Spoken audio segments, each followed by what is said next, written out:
আসসালামু আলাইকুম। প্রিয় দর্শক, এই মুহূর্তে দেশের রাজনীতির অঙ্গনে সবচেয়ে আলোচিত দুটো বিষয় হচ্ছে জুলাই ঘোষণাপত্র এবং জুলাই সনদ।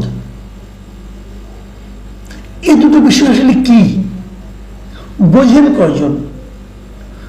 মানে সাধারণ মানুষের কাছে যদি জিজ্ঞাসা করেন ভাই জুলাই সনদ জিনিসটা কি, জুলাই ঘোষণাপত্র জিনিসটা কি, এবং এই দুটো হলে দেশের কি লাভ হবে, না হলে কি কি ক্ষতি হতে পারে, আপনি দেখবেন যে প্রায় অনেক মানুষের কাছ থেকে আপনি কোনো জবাব পাবেন না। মাঝখানে আমি সোশ্যাল মিডিয়ায় বেশ কয়েকটা ভিডিও দেখলাম। এই শাহবাগে যারা জড়ো হয়েছেন, রাস্তা বন্ধ করেছেন, এরকম দু একজনকে প্রশ্ন করা হচ্ছিল যে আপনাদের দাবিটা কি, এবং যতজনকে জিজ্ঞাসা করা হয়েছে, আমি যেটা দেখেছি আর কি, এটা ছিল একটা পত্রিকার একটা ওয়েবসাইটে, যতজনকে তারা জিজ্ঞাসা করেছে কেউ বলতে পারেনি তারা আসলে কেন এখানে একত্রিত হয়েছে, কিন্তু একত্রিত হয়েছে এবং তাদের এখন অবস্থানের কারণে গাড়ি চলাচল বন্ধ হয়ে গেছে এবং তাদেরকে এক ধরনের আশকারাও দেওয়া হচ্ছে সরকারের পক্ষ থেকে যে তোমরা এটা করো। প্রথম দুদিন আশকারা দেওয়া হয়েছিল, পরে অবশ্য আজকে শুনলাম যেটা অন্যরকম ঘটনা, তাদেরকে ওখান থেকে সরিয়ে দেওয়া হয়েছে। আগামীকাল শহীদ মিনারে এনসিপি যাবে এবং এনসিপি তারা সেখানে নাকি নতুন বাংলাদেশের ইশতেহার ঘোষণা করবে। কি নতুন বাংলাদেশ? আজকে থেকে 1 বছর আগের পূর্ববর্তী যে সরকার ছিল তারা দেশ ছেড়ে চলে গেছে, গণ অভ্যুত্থানের মুখে তারা দেশ ছাড়তে বাধ্য হয়েছে। এখন 1 বছর পরে এসে নতুন বাংলাদেশের ইশতেহার ঘোষণা করতে চাচ্ছে এনসিপি। এনসিপি হলো সেই রাজনৈতিক দল যাদের এখনো নিবন্ধনই হয় নাই। ছাত্ররা যে দলটা করেছে তারা ইশতেহার ঘোষণা করবে। হ্যাঁ, যে কোনো রাজনৈতিক দলই তো ইশতেহার ঘোষণা করতে পারে, আপনিও পারেন একটা করতে, আমিও পারি একটা, অসুবিধাটা কি করেন। কিন্তু এনসিপি এমন একটা রাজনৈতিক দল যে তাদের এই ইশতেহার ঘোষণাকে একদম গুরুত্ব দেওয়া হবে। আমি আপনাকে কোনো গুরুত্ব দেওয়া হবে না, কারণ তারা আসলে ভার্চুয়ালি তারা সরকারি দল। সরকার যা কিছু চায় তারা তাদের মাধ্যমে প্রকাশ করে এবং একটা নাটক করে যে প্রেশার দিলাম, মানে রাস্তা বন্ধ করলাম, তারপর সরকার সেটা মেনে নেয়, যেরকম নাকি আওয়ামী লীগের কার্যক্রম নিষিদ্ধ করার ক্ষেত্রে হয়েছিল। মানে ওই কাজটা যে কত বড় সুইসাইডাল হয়েছিল এটা জাতি এবং এই সরকার কিছুদিন পরে টের পাবে। যখন সেটা অন্য প্রসঙ্গ, ওই আলোচনায় আপাতত যাচ্ছি না। এখন এটা নিয়ে বলছি, আমি খুব ক্যাটাগরিক্যালি বলি জিনিস দুটো কি। প্রথমত জুলাই ঘোষণাপত্র হচ্ছে গত জুলাই মাসে তারা যে কাজগুলো করেছিল, জুলাই মাসে এই দেশের মানুষ যে কাজগুলো করেছিল, সরকারকে আপনার বিতাড়িত করার ক্ষেত্রে সরকারের বিরুদ্ধে যে অভ্যুত্থানটা হয়েছিল, সেই অভ্যুত্থানে যে সমস্ত কর্মকাণ্ড ঘটেছিল, সেই সমস্ত কর্মকাণ্ডের একটা আনুষ্ঠানিক স্বীকৃতি। এই হলো পরিষ্কার কথা। যেমন ধরা যাক সেই আন্দোলনের সময় অনেক কিছু ঘটনায় ঘটেছিল যা নাকি স্বাভাবিক সময়ে করাটা আইন বহির্ভূত হবে, আইনের লঙ্ঘন হবে। তো ওই আইনের লঙ্ঘনগুলো না করলে একটা সরকারকে আপনি তাড়াতে পারতেন না। তো সেই যে কাজগুলো, সেই কাজগুলোর এক ধরনের বৈধতা দিতে হবে। না দিলে পর ধরেন আজকের থেকে 10 বছর 20 বছর পর হয়তো এমন একটা সরকার এলো যারা নাকি ওই কাজগুলোকে সঠিক বলে মানতে চায় না, তখন তারা ওই কাজগুলো যারা করেছিল তাদের বিচারের আওতায় আনবে এবং বিচার হবে। এই জায়গাটা থেকে এক ধরনের আপনার মানে এই হাত থেকে বাঁচার জন্য এক ধরনের ইনডেমনিটি বলতে পারেন, এক ধরনের রাষ্ট্রীয় স্বীকৃতি বলতে পারেন, সেটা হলো জুলাই ঘোষণাপত্র। এই জিনিসটার দাবি করছে। এটা হতে পারে, আমি নিজেও এটা মনে করি হওয়া উচিত। কারণ দেখুন, আমরা যেমন স্বাধীনতা যুদ্ধ করি 71 সালে আমাদের দেশে যারা আর্মি ছিল, পুলিশ ছিল, তারা তো বিদ্রোহ করে যুদ্ধ ঘোষণা করেছিল। যদি ওই যুদ্ধে আমরা হেরে যেতাম, যদি স্বাধীনতা অর্জিত না হতো, তাহলে ওই আর্মি পুলিশের কি বিচার হতো না? তখন কিন্তু তাদের দেশদ্রোহ মামলায় বিচার হতো। কিন্তু যেহেতু আমরা জিতেছি, অতএব এটা কিছু হয়নি। এবারে কিন্তু এই একই রকম একটা সরকারের বিরুদ্ধে যখন গণ অভ্যুত্থান হয়, তখন তো আইন অমান্য হয়। এবং এই আইন অমান্যগুলি তো অপরাধ এক ধরনের ওই সরকারের বিবেচনায়, কাজে এইগুলি এক ধরনের আইনগত বৈধতা, সেটাই হচ্ছে জুলাই ঘোষণাপত্র। আর জুলাই সনদটা কি?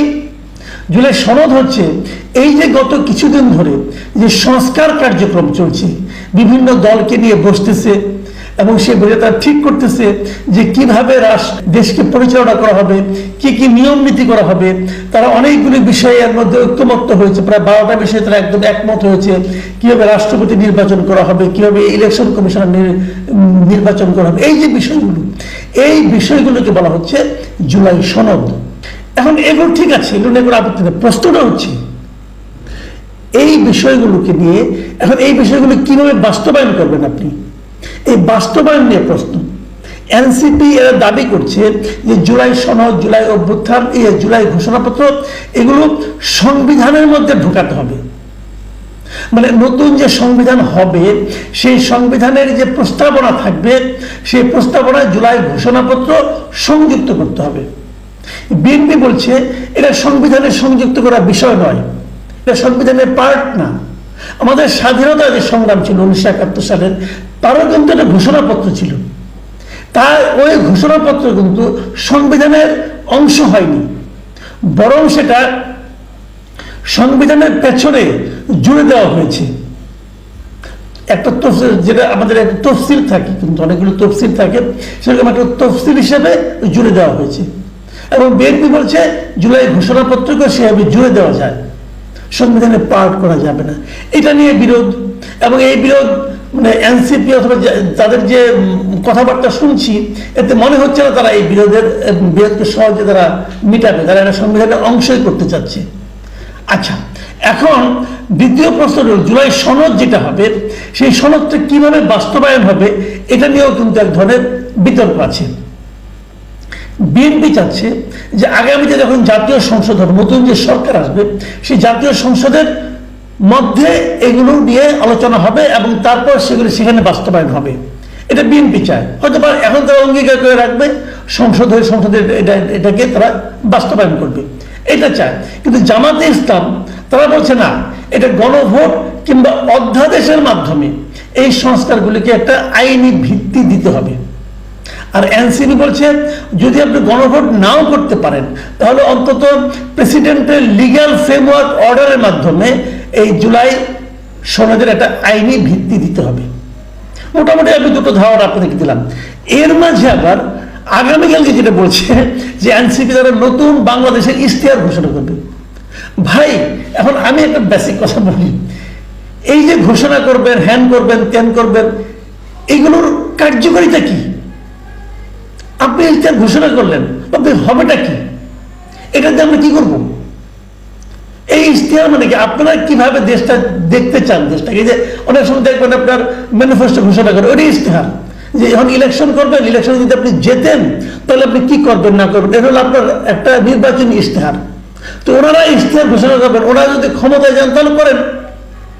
কিন্তু যদি ক্ষমতায় জামাত ইসলাম যায় অথবা ক্ষমতায় বিএনপি যায়, তাহলে এনসিপির যে ইশতেহার এটাকে গ্রহণ করবে কেন? এই বিষয়গুলো আমার কাছে ক্লিয়ার হয় না, আমি ক্লিয়ার ঠিক বুঝতে পারি না। আমি এবার আরেকটা কথাও বলি, এই কথাটা আমি অত্যন্ত গুরুত্বপূর্ণ মনে করি। দেখবেন আমাদের এখানে অনেক গণ অভ্যুত্থান হয়েছে, অনেক হত্যাযজ্ঞ হয়েছে, অনেক রাজনৈতিক পট পরিবর্তন হয়েছে, এদেশে বহুবার হয়েছে। বঙ্গবন্ধুকে 75 হত্যা করা হয়েছে, জিয়াউর রহমানকে হত্যা করা হয়েছে, আবার এরশাদকে ক্ষমতাচ্যুত করা হয়েছে। এই সবগুলোই কিন্তু প্রচলিত আইনের বাইরে গিয়ে করা হয়েছে। বিচার হয়েছে কয়টার? অথবা এগুলোর বিচার থামানোর চেষ্টা হয়েছে কয়বার? দেখুন, জিয়া হত্যার কিন্তু বিচার হয়েছে, এটা এরশাদ করেছে, কিন্তু অনেকে মনে করেন সেটা সঠিক বিচার হয়নি। এরশাদ ওই বিচারের নামে কিছু মুক্তিযোদ্ধা সেনা কর্মকর্তাকে ফাঁসিতে ঝুলিয়ে দিয়েছেন। আওয়ামী লীগ কি করেছে? বঙ্গবন্ধু হত্যা যেটা হয়েছিল সেই হত্যার সময় যারা এই হত্যাটা করেছিল, যে সামরিক কর্মকর্তারা হত্যা করেছিল, তাদেরকে বিচারের হাত থেকে রক্ষা করার জন্য কিন্তু একটা ইন্ডেমনিটি দেওয়া হয়েছিল, মানে এদের কোনো বিচার করা যাবে না। এটা কিন্তু জিয়াউর রহমান সাহেব দিয়েছে, জিয়াউর রহমানের সংসদে এটা পাশ হয়েছিল, প্রথমে অধ্যাদেশ হয়েছিল, পরে সেটা সংসদে পাশ হয়েছিল যে তাদের কোনো বিচার করা যাবে না। ইন্ডিপেন্ডেন্ট মানে কি, সংবিধানের অংশ হয়ে গিয়েছিল। তো সংবিধানের অংশ হওয়ার পরও তাদেরকে বিচার হয়নি? হয়েছে তো। তারা যখন এই কাজগুলো করেছে ওই সময় কিন্তু আওয়ামী লীগ মাঠে ছিল না, আওয়ামী লীগের কাউকে খুঁজে পাওয়া যায়নি বঙ্গবন্ধু হত্যার পরে। এবং ওই সময় এই লোকগুলিকে অনেকটা জাতীয় বীরের মর্যাদাও দেওয়া হয়েছিল। এবং পরবর্তীতে যে সরকার, মানে ওদের এই ঘটনার কারণে যারা বেনিফিশিয়ারি হয়েছিল, বিশেষ করে জিয়াউর রহমান এবং তার দল যারা ছিল, তারা কিন্তু এই লোকগুলিকে পুরস্কৃত করেছেন। এবং করার পর তারপরও কি এই ইন্ডিয়ানিটি প্রাপ্ত ব্যক্তিদের বিচার হয়নি? হয়েছে। আওয়ামী লীগ ক্ষমতায় এসে ঠিক তাদের বিচার করেছে, ফাঁসির রায় হয়েছে, অনেকে বিদেশ থেকে উড়িয়ে এনে ধরে এনে ফাঁসিতে ঝোলানো হয়েছে, যেগুলোকে ধরা পড়েছে তাদেরকে ফাঁসি হয়েছে। এবং সেই বিচারের সময় বিএনপি তাদের প্রতিবাদ করেছিল যে এই বিচার করা যাবে না, না করে নাই, করে নাই। যারা সে সুবিধা পেয়েছিল এই ঘটনার কারণে, তারা যে ঘটনা ঘটিয়েছিল, তারাও কিন্তু এই বিচারের কোনো প্রতিবাদ করে নাই। এটাই হয় বাস্তবতা। তো আমি এই কথাটা বললাম মানে এদের ক্ষেত্রে তাই হবে আমি তা বলছি না, কিন্তু আমি বলছি যে এই সমস্ত ঘোষণা এবং এটাকে অমুক জায়গায় ঢুকাতে হবে, এইগুলি কোনো কিছুই আসলে কিন্তু আপনাকে রক্ষা কবচ নয়। রক্ষা কবচ কোনটা সেটা আমি বলি। রক্ষা কবচ হলো আপনারা যদি এই বিষয়গুলো নিয়ে জনগণের কাছে যেতে পারেন, যদি জনগণ আপনাকে গ্রহণ করে, গায়ের জোরে না, পাওয়ার দেখিয়ে না, ভালোবাসা দিয়ে কাজের মাধ্যমে। দেখুন ফারুক রশিদ ওনারা বঙ্গবন্ধুকে হত্যা করেছিলেন, ওনারা কিন্তু একটা পার্টিও করেছিলেন, সেই পার্টির নাম ছিল ফ্রিডম পার্টি। ফ্রিডম পার্টি কিন্তু জনগণের কাছে যেতে পারে নাই, এবং যেতে পারে নাই বলেই তারা কিন্তু হারিয়ে গেছে। এবং তাদেরকে যখন মৃত্যুদণ্ড দেওয়া হয়েছে তবে ফ্রিডম পার্টি কোনো প্রতিবাদ করতে পারেনি। আবার দেখুন, আমি যদি বঙ্গবন্ধু হত্যাকাণ্ডের বেনিফিশিয়ারি হিসাবে জিয়াউর রহমানকে ধরি অথবা বিএনপিকে ধরি, তাহলে কি হচ্ছে, বিএনপি কিন্তু একটা বড় দল হওয়ার কারণে, জনগণের সঙ্গে সম্পৃক্ত হওয়ার কারণে বিএনপি কিন্তু বহাল তবিয়তে টিকে আছে। গত 15 বছর বিএনপিকে নিশ্চিহ্ন করার জন্য আওয়ামী লীগ কি না করেছে, তারপরও বিএনপিকে নিশ্চিহ্ন করা যায়নি। জামাত ইসলামকে নিশ্চিহ্ন করা যায়নি। কেন যায়নি? কারণ জামাতও জনগণের সঙ্গে তার মতো করে যতটুকু সম্ভব তারা সম্পৃক্ত হতে পেরেছে। এই জনগণের সম্পৃক্ততা হলো সবচেয়ে বড় ইন্ডেমনিটি। সেটা করার চেষ্টা করুন। ওটা আইন হলো নাকি তফসিল হলো নাকি সংবিধানের পাঠ হলো, ভাই এতে কিচ্ছু যায় আসে না, এতে কিচ্ছু যায় আসে না। যায় আসে জনগণের সঙ্গে কতটা সম্পৃক্ত হতে পারলেন, জনগণ আপনাদেরকে কতটা আপন করে নিল। একটা কথা মনে রাখবেন, গত অগাস্টের পর জনগণ কিন্তু এই বৈষম্যবিরোধী ছাত্র আন্দোলনের যারা সামনের দিকে আছেন এদের প্রায় অনেককেই তারা কিন্তু আপন করে নিয়েছিল, নিজের মনে করে নিয়েছিল। সেই জায়গায় আপনারা থাকতে পারেননি আপনাদের আচরণের কারণে, আপনাদের কর্মকাণ্ডের কারণে। এখনো সময় আছে। আপনারা এর মাঝখানে একটা ভালো কাজ করেছেন, সেটা কি জুলাই পদযাত্রা করেছেন, সারা দেশে গেছেন, আপনারা মানুষকে সম্পৃক্ত করার চেষ্টা করেন। 2-1টা ঘটনা বাদে গোপালগঞ্জে এবং কক্সবাজারে, এবং আবার দেখলাম তো আরেকটা জায়গায় আপনারা করেছেন এরকম ভাবে নেত্রকোনায়। মানুষকে খেপিয়ে দিয়ে কোনো লাভ নাই, মানুষকে গ্রহণ করার চেষ্টা, অ্যাকোমোডেট করার চেষ্টা করুন। সেক্ষেত্রে মানুষ আপনাদের উদারনৈতিক এই দৃষ্টিভঙ্গিকে ভালোভাবে নেবে। প্রতিহিংসামূলক দৃষ্টিভঙ্গিকে মানুষ ভালোভাবে নেয় না, এটা বাঙালির কেউ নেয় না, এই দেশের লোকজন নেয় না। এই জিনিসটা মাথায় রেখে আপনারা অগ্রসর হন। তারপরেও আমরা দেখতে চাই যে কি আসে নতুন বাংলাদেশের ইশতেহারে, আমরা দেখতে চাই কি আসে সরকার যেটা 5 তারিখে ঘোষণা করতে চাচ্ছে জুলাই ঘোষণাপত্রে।